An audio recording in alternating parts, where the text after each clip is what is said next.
Hello, this is Pastor Rick, and I want to welcome you to the Sunday Forum for this Sunday, November the 9th. We have a very exciting topic, the women of the Bible, remembering the female saints.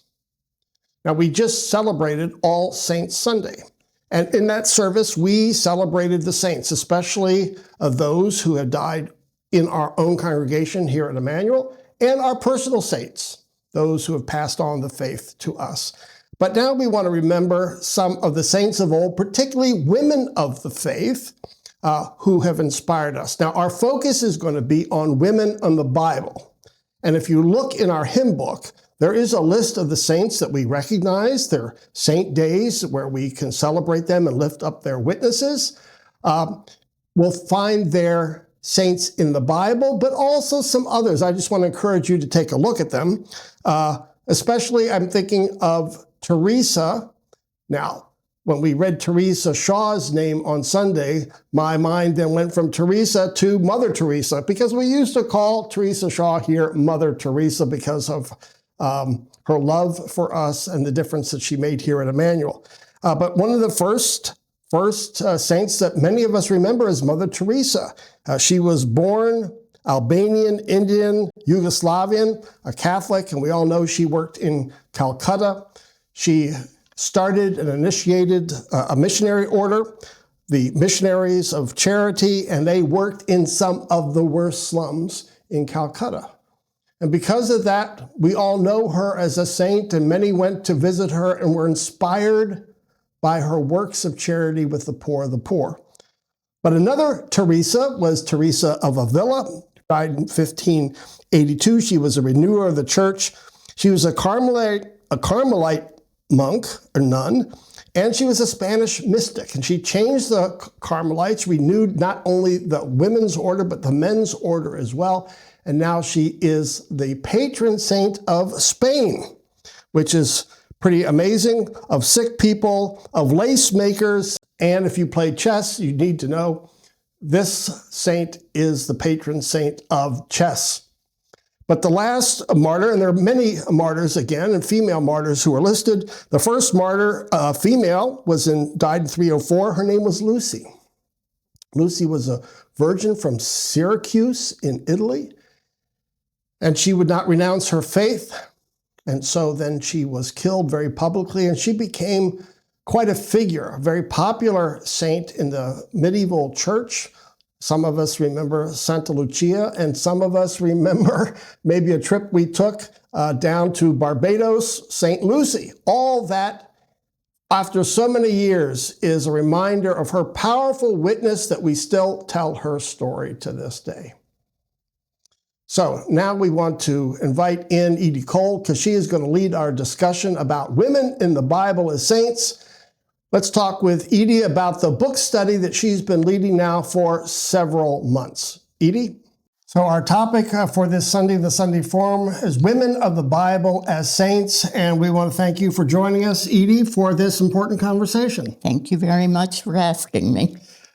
So when we talked about the saints last week, it was saints that in our personal lives, saints who have died here at Emmanuel, but now we're going to take a look at the saints in the Bible, especially women. And so you've been teaching this course based on this book, The Women of the Bible Speak, the wisdom of 16 women and their lessons for today. Tell me about this group.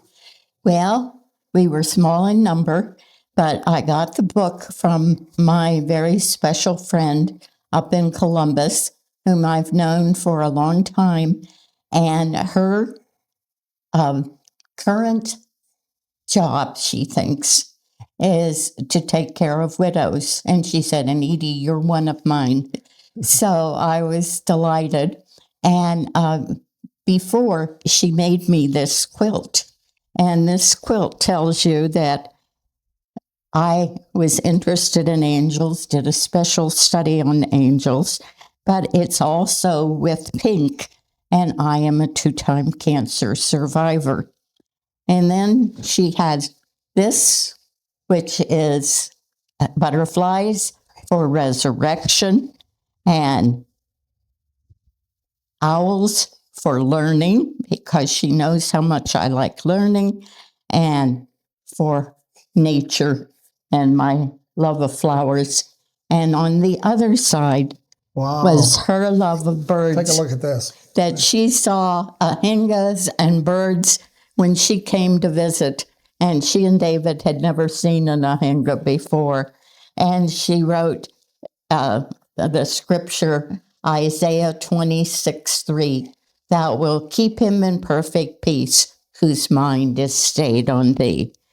And because I love learning, it was Donna who found this book and said to her husband, David, "Look this over. Don't you think Edie would like this?" And she was right. So now they cover here in the book 16 women, and they pair them up, which is quite interesting.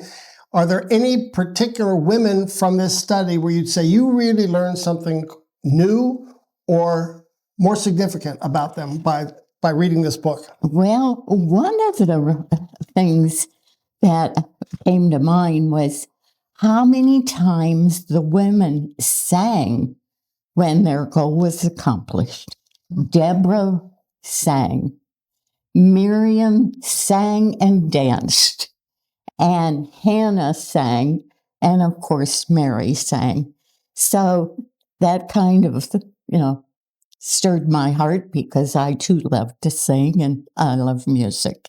And the other thing that really struck me was the women that I had not known before. One, Can you give us an example of someone you didn't know? Jael. Jael, okay. Jael was paired with Deborah because she completed what Deborah started. Deborah led them against Sisera, one of the judges and one of the enemies of Israel.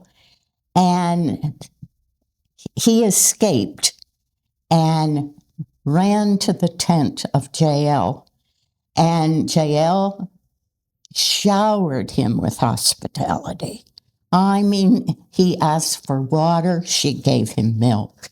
He asked to lay down, he laid down, she covered him with a blanket. She told him to roll over on his side, and she even gave him like a little massage. And then she took her hammer that was made for putting in 10 stakes and smacked him right in the side and killed him.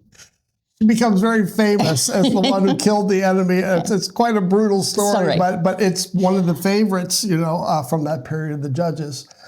You were mentioning before, here they pair these women up, Sarah and Hagar, Rachel and Leah, Tamar, Ruth, Deborah, Jael, Hannah, Miriam, Esther, Rahab, Mary. But many of the women who we would say are saints in the Bible never get named, do they? No. And the last part of the book is Jesus and women, and lists many of the women that made such a significant contribution to our Christian faith that remain nameless. For example, the Samaritan woman at the well. Mm-hmm. Jesus revealed that he is the Messiah to this unnamed woman, and a woman really of ill repute. I think sometimes when we think about sinning, we can look here and find these are not perfect women. These are not perfect pairs, but God does forgive, and that comes out. So we always say we are both sinner and saint. And that reflects in all the saints of the Bible, but also the women as well. And so, Edie, we thank you she's going to lead the discussion on Sunday about these women saints in the Bible. These are maybe stories you know a little bit, but you haven't gone into detail, so we hope that you'll join us for the discussion. Edie, thanks for leading us into this important topic. You're welcome. Join us for the Sunday Forum this Sunday at 10:15 after the early service. Thanks for joining us now. Bye-bye. Bye-bye.